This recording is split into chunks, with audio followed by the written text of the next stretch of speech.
नमस्कार, मैं अर्पित आप सभी का स्वागत करता हूं हेल्थ फर्स्ट शो में। दर्शकों, हमारी हमेशा कोशिश रहती है आपको आपकी बीमारी से जुड़ी हर समस्या से निजात दिलाने की, जो कि बनी हुई आपकी परेशानी का सबब। आपकी हर बीमारी का इलाज मिलेगा आज आपको हेल्थ फर्स्ट शो में।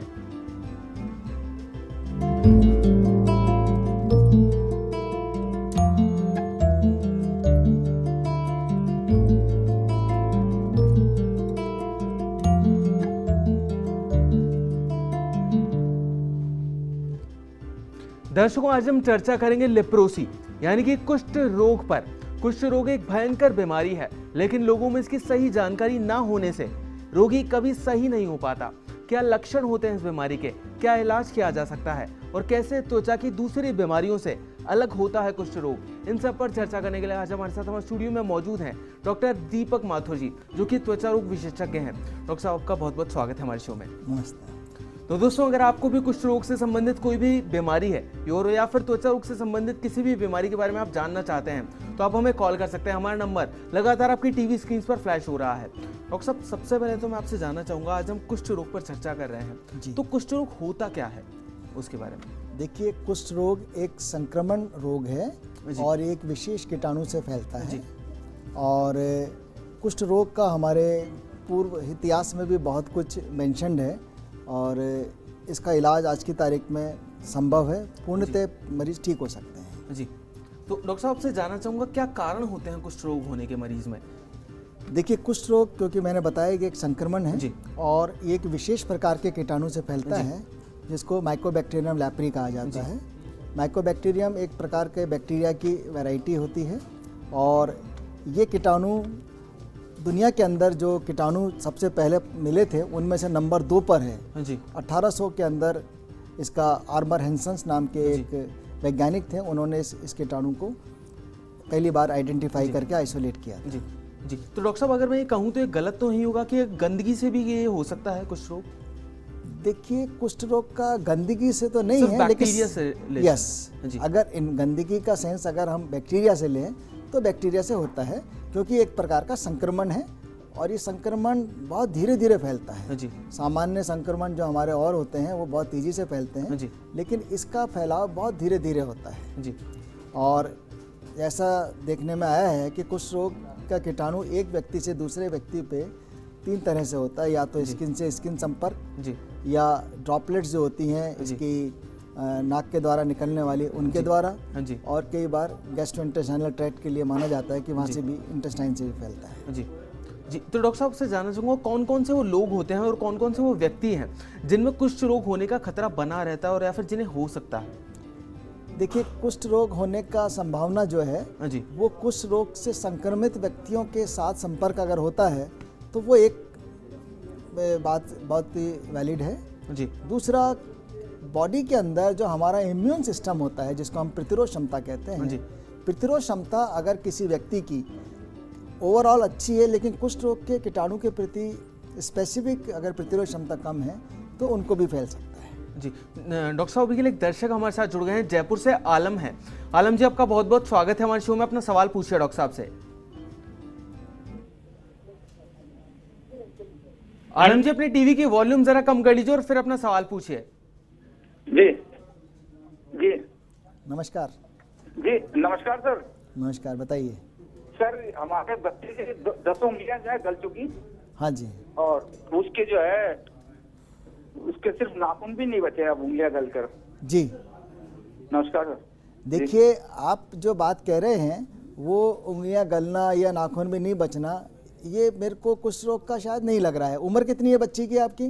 बच्चे की उम्र करीब 40 के करीब हो गई। ल्यूकोडर्मा बताया था मास्टर साहब ने। हाँ, ल्यूकोडर्मा एक अलग चीज़ होती है और उसका कुष्ठ रोग से कोई संबंध नहीं है। ल्यूकोडर्मा जो होता है उसमें जो रंग बनाने वाली कोशिकाएं जो होती हैं, जिनको मेलेनोसाइट्स कहा जाता है, उनके काम न करने या उनके समाप्त होने से होता है। और कुष्ठ रोग एक अलग चीज़ है, ये कीटाणु से फैलता है। और कुष्ठ रोग में प्रारंभिक अवस्था में हल्का रंग लिए हुए, न कि सफ़ेद चटक के बनते हैं जिनमें सूनापन होता है। फिर भी आप अगर ऐसी बात है तो आप किसी भी कार्य दिवस पे सवाई मानसिंह अस्पताल में हमारे पास लाके बच्ची का परीक्षण करा सकते हैं और हम आपको प्रॉपर जो डायग्नोसिस है उसके बारे में बता देंगे और उसका जो भी है इलाज भी करेंगे।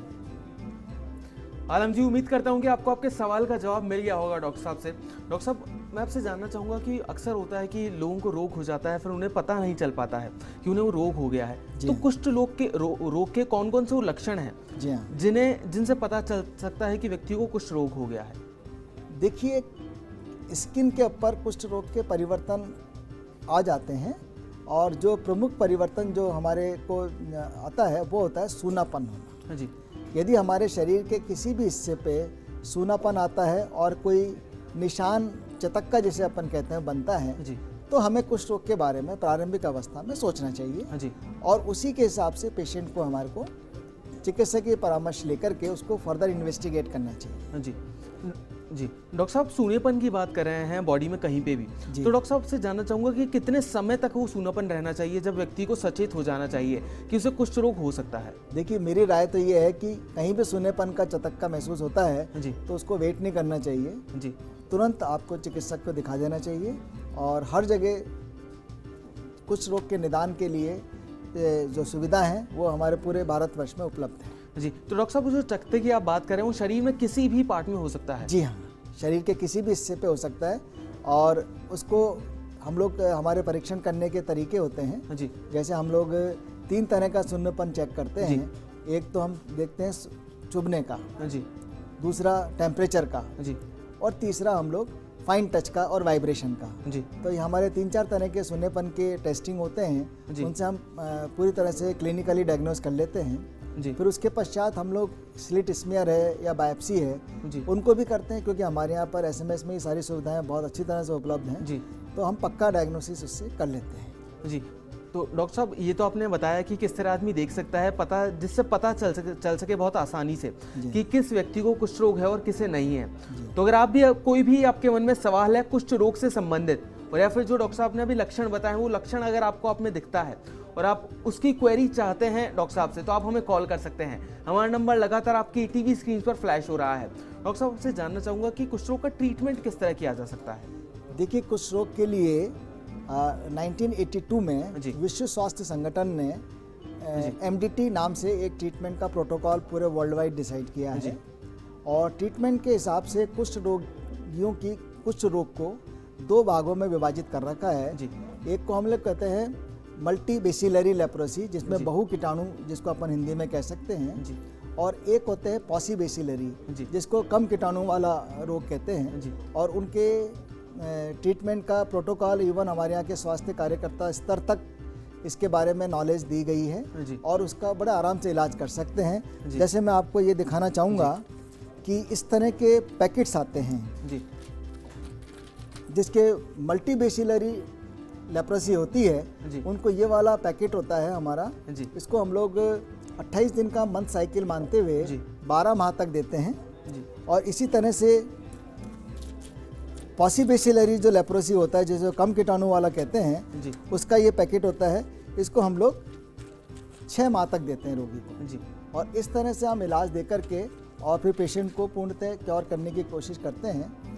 कई बार ऐसा होता है कि मरीज इलाज बीच में छोड़ देता है, जी। या आज के ज़माने में हर इलाज के अंदर रेजिस्टेंस की भी समस्या आ रही है। जी। तो हम लोग उसको आफ्टर 12 मंथ्स, यानी 12 महीने मल्टीबेसिलरी में और 6 महीने में पॉसीबेसिलरी में री एग्जामिन करते हैं। जी। और री एग्जामिन करने में अगर हमें फिर लक्षण मिलते हैं तो हम दोबारा फिर देते हैं। जी, अक्सर होता है कि लोग एलर्जी और कुष्ठ रोग में अंतर नहीं कर पाते हैं, बड़ा कंफ्यूज हो जाते हैं, और इस कारण कुष्ठ रोग काफ़ी बढ़ भी जाता है। तो मैं आपसे चाहूँगा कि हमारे जितने भी दर्शक हैं उन्हें एलर्जी और कुष्ठ रोग में एक बार अगर आप अंतर बता दें तो। देखिए, कुष्ठ रोग के अंदर जो सबसे मोटी बात है कि कोई किसी तरह का कोई चतक्का बना हुआ है शरीर पे और उसमें सूनापन है, या हाथ पैरों के अंदर किसी तरह की कोई डिफॉर्मिटी आ रही है, जी। तो उस व्यक्ति को कुष्ठ रोग के बारे में चिकित्सकीय परामर्श तुरंत प्रभाव से लेना चाहिए। जी। और एलर्जिक जो डिजीज़ होती हैं वो अलग होती हैं। एलर्जीज विभिन्न प्रकार की होती हैं, और एलर्जिक डिजीज़ के अंदर जनरली सुन्नपन नहीं होता है। जी। एलर्जिक डिजीज़ में मोस्टली खुजली यानी ईचिंग होती है। जी। तो उसका कुष्ठ रोग से कोई सीधा संबंध नहीं है। जी। जी, डॉक्टर साहब, हम ट्रीटमेंट की बात कर रहे थे, तो डॉक्टर साहब से जानना चाहूँगा कि कितने तरह से ट्रीटमेंट किया जा सकता है कुष्ठ रोग का? देखिए, कुष्ठ अगर रोग, टाइप्स में डिवाइड करना चाहें। हाँ जी, जैसे मैंने आपको अभी बताया जी। कि कुष्ठ रोग के इलाज के हिसाब से कुष्ठ रोग को 2 भागों में बांटा गया है, जी मल्टीबेसिलरी एंड पॉसीबेसिलरी। जी मल्टीबेसिलरी मतलब बहु कीटाणुए और पॉसीबेसिलरी कम कीटाणु वाला। जी और इसके जो हमारे जो राष्ट्रीय कुष्ठ रोग इरेडिकेशन प्रोग्राम है, नेशनल लेप्रोसी इरेडिकेशन प्रोग्राम है, जी डॉक्टर उसके साहब तहत एक बार के लिए आपको बीच में रोकना चाहूंगा। अभी के लिए एक और दर्शक हमारे साथ जुड़ गए हैं, अबू रोड से संजय जी हैं। संजय जी आपका बहुत बहुत स्वागत है हमारे शो में। अपना सवाल पूछिए डॉक्टर साहब से। हाँ संजय जी बोलिए। संजय जी अपनी टीवी की वॉल्यूम जरा कम कर लीजिए और फिर अपना सवाल पूछिए। हाँ डॉक्टर साहब नमस्कार। नमस्कार सर। मेरे बच्चे के दाग हो रहे, सफेद दाग है जी वो क्यों? मेरे को सुनाई नहीं दिया, क्या बोला आगे? मेरी बच्ची है 10 साल की है सर, जी साहब। और वो 10 साल की है और कोड टाइप है, उसको कुष्ठ रोग आप बोलते, हम कोड बोलते हैं ऐसे। हाँ जी, ये वो खाना कम खाती है, खाना बिल्कुल कम खाती है जी और मैंने पालमपुर इलाज कराया, अहमदाबाद इलाज कराया, जोधपुर इलाज कराया जी साहब और आयुर्वेदिक दोनों इलाज कराया सब। जी। आपका जो सिम्टम आप बच्ची का बता रहे हैं उसके हिसाब से मुझे ये ल्यूकोडर्मा, जिसको सामान्य इंग्लिश में कहा जाता है और मेडिकल लैंग्वेज में विटिलिगो कहा जाता है, शायद उसका सिम्टम है। और विटिलिगो का और कुष्ठ रोग का आपस में कोई संबंध नहीं है। यहाँ मैं क्लियर करना चाहूँगा, जो आप जिस बीमारी का जिक्र कर रहे हैं विटिलिगो, उसमें कलर रहित त्वचा हो जाती है। हम इसको अगर इंग्लिश के अंदर डिफाइन करें तो डीपिगमेंटेड स्किन होती है। और कुष्ठ रोग के अंदर कम कलर हो जाता है, that is less colour. Colour तो है लेकिन कम होता है, हाइपोपिगमेंटेड होता है और उसमें सुन्नापन होता है। सुन्नेपन को आप ज़रूर कंसिडर करिएगा जब अपन सामान्य भाषा में कुष्ठ रोग के बारे में चर्चा करते हैं। और जहाँ तक ल्यूकोडर्मा का सवाल है, इसका भी अगर हम टाइमली इलाज लेते हैं तो रंग प्राप्त किया जा सकता है। जी डॉक्टर साहब अभी के लिए एक और दर्शक हमारे साथ जुड़ गए हैं, सवाई माधोपुर से योगेश जी हैं। योगेश जी आपका बहुत बहुत स्वागत है हमारे शो में। अपना सवाल पूछिए। योगेश जी अपना सवाल पूछिए।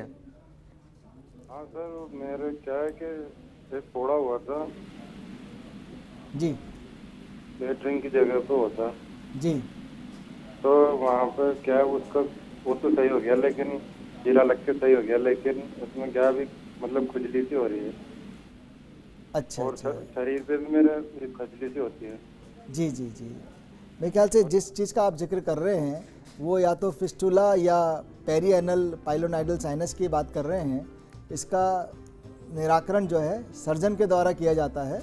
और खुजली कोई भी जब फोड़ा फुंसी होता है या कोई भी जगह पानी सा ओजिंग सा निकलता है वहाँ पे चलती है, तो इसके लिए मैं आपको सजेस्ट करूँगा कि आप किसी जनरल सर्जन महोदय को संपर्क करें ताकि वो इस बीमारी का इलाज कर सकें। जहाँ तक शरीर की खुजली का प्रश्न है आपका, इसका हालांकि कुष्ठ रोग से कोई संबंध नहीं है। आज के मौसम में जो सर्दियों का मौसम होता है और हमारे राजस्थान के वातावरण में चमड़ी खुश्क हो जाती है, तो खुश्क त्वचा की शायद खुजली का आप जिक्र कर रहे हैं। और इसको आप सामान्य रूप से नारियल का तेल या वैसलीन लगा के, प्लस कोई छोटी ज़्यादा खुजली हो तो वो हमारी सिंपल से एंटीहिस्टामिनिक से आप ठीक कर सकते हैं। चलिए दोस्तों अभी ये वक्त चला एक छोटे से ब्रेक का, लेकिन आप कहीं मत जाइएगा, जल्द वापस लौटते हैं हेल्थ फर्स्ट में और ये चर्चा आगे भी जारी रखेंगे।